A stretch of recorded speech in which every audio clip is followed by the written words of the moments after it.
CRUlle tärkeä tehtävä on maapallon keskilämmön laskemisessa tarvittavan mittausaineiston ja sen käsittelyssä tarvittavan tietokonekoodin ylläpito. Juuri niitä Jones on itsepintaisesti kieltäytynyt luovuttamasta ulkopuolisten nähtäväksi. CRUsta vuodetut tiedot paljastavat nyt todennäköisen syyn salailulle. Aineistokoodeineen on täydellistä sekasotkua. Maailmanpolitiikan keskiössä oleva tieteellinen aineisto on jamassa, jossa sen kokoajatkaan eivät enää saa siitä selvää. CRUssa määrättiin äskettäin nuori koodaaja Harry selvittämään kaaosta. Harryn uupuneet kommentit on nyt vuodettu julkisuuteen. No voi vittu tätä. On sunnuntai-ilta ja olen työskennellyt koko viikonlopun. Ja juuri kun luulin saaneeni työn valmiiksi, löysin jälleen uuden ongelman, joka johtuu tietokantamme toivottomasta tilasta. Ei minkäänlaista yhtenäistä aineistoa, vain luettelo ongelmista, joka kasvaa sitä mukaan, kun niitä löydetään lisää. Juuri tästä Harryn kiroamasta tietokannasta on laskettu maapallon keskilämpö, jonka väitetään nousseen 0,7 astetta viime vuosisadan aikana. Tällä nousulla on merkitystä myös tulevaisuuden kannalta. Ilmakehän lämmönnousua ennustavat tietokonemallit testataan ja säädetään CRUn tilastoa vastaan. Jos ne pystyvät jäljittelemään CRUn rakentamaa 1900-luvun lämpökäyrää, niiden väitetään pystyvän ennustamaan ilmastoa jopa vuoteen 2100 asti. Monet tutkijat ovat esittäneet epäilyksiä siitä, onko niin sanottu kaupunkilämpöilmiö otettu riittävästi huomioon CRUn koostamassa maapallon keskilämmössä. No, mä olen kysynyt monta kertaa Phil Jonesilta e-maililla, millä tavalla tämä kaupunkilämpö on otettu huomioon. En ole koskaan saanut vastausta. Kaupunkilämmöllä tarkoitetaan asutuskeskuksissa havaittavaa ympäröivää maaseutua korkeampaa lämpötilaa, joka johtuu muun muassa runsaasta energian käytöstä. Täällä on Bratskin lämpötila käyrä amerikkalaisten mittausten mukaan. Se on ollut hyvin tasainen, kunnes 70-luvulla rakennettiin iso sellutehdas. Ja tässä näkyy tämä sellutehtaan aiheuttama kaupunkilämpö. Se Bratskin lämpötila on noussut erittäin rajusti sellutehtaan takia. Pohjoista Venäjää ja Siperiaa pidetään pahimpana kaupunkilämmön lähteenä. Pitkinä kylminä talvina siellä on käytetty energiaa surutta. Kaupunkien lämpötilat ovat jopa 2 astetta ympäröivän erämaan lukemien yläpuolella.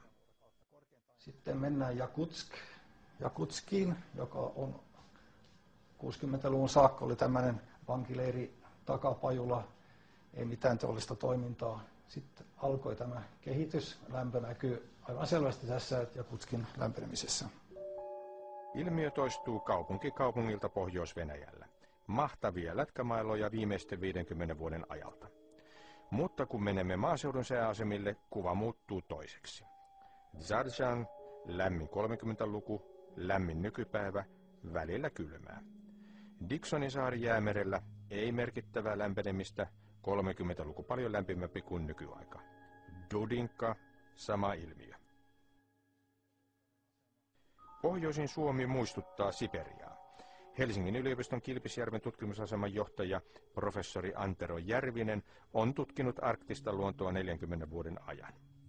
Hänellä on pitkiä mittaussarjoja niin lämmöstä, koivunlehtien puhkeamisesta kuin kirjosieppojen muninnastakin.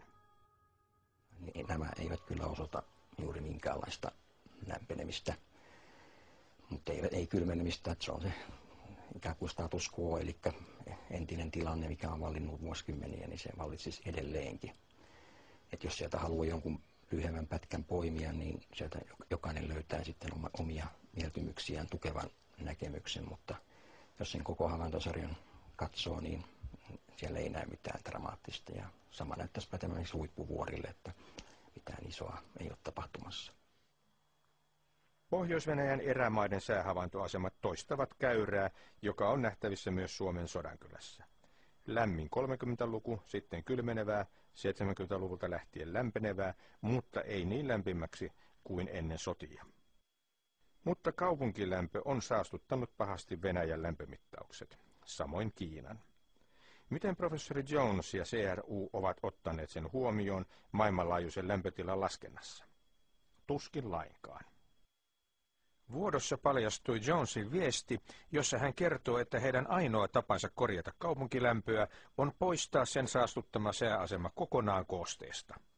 CRU on poistanut kaikkiaan 2700 asemasta 38 Pohjois-Amerikasta ja Euroopasta. Muualta ei yhtään. CRUn sääasemaluettelossa on edelleen yli 200 korjaamatonta asemaa Venäjältä, mukana kaikki suuret teollisuuskeskukset. Se tarkoittaa sitä, että se Jonesin globaali käyrä on virheellinen. Se ei kuvaa ilmastoa, se kuvaa jotain muuta.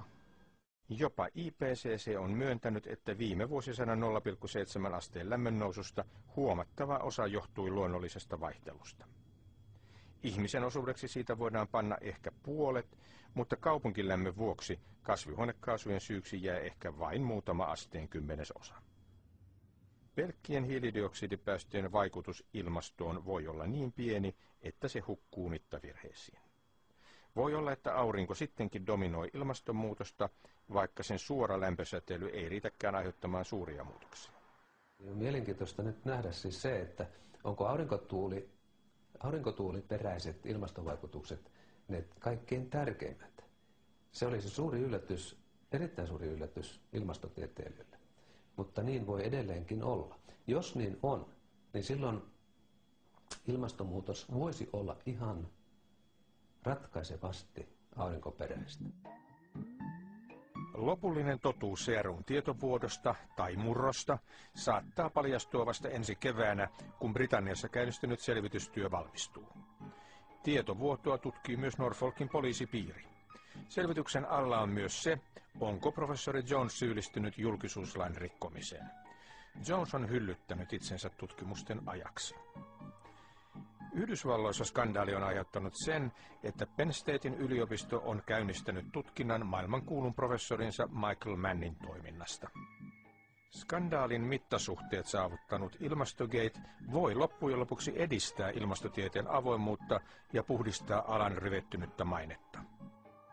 No, saa nähdä nyt, mitä tuossa CRUn tutkimuksessa paljastuu ja mitä seurauksia sillä on koko IPCC-paneelin toiminnalla.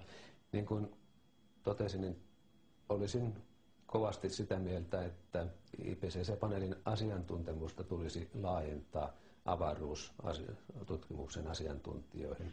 On erittäin oleellista se, että nyt selvitettäisiin todellakin kaikki ne mahdolliset mekanismit, joita aurinko ja avaruus yleensäkin voi vaikuttaa ilmastoon. Tämä varatun ja neutraalin ilmakehän vuorovaikutus on erittäin oleellinen ja sillä voi todellakin, niin kuin sanottu, olla erittäin suuri vaikutus tähän koko ilmastonmuutokseen.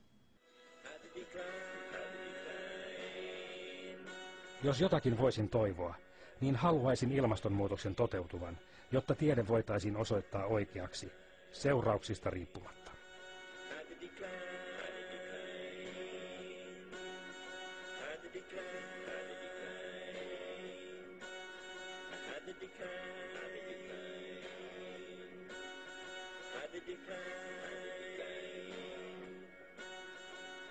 Decline.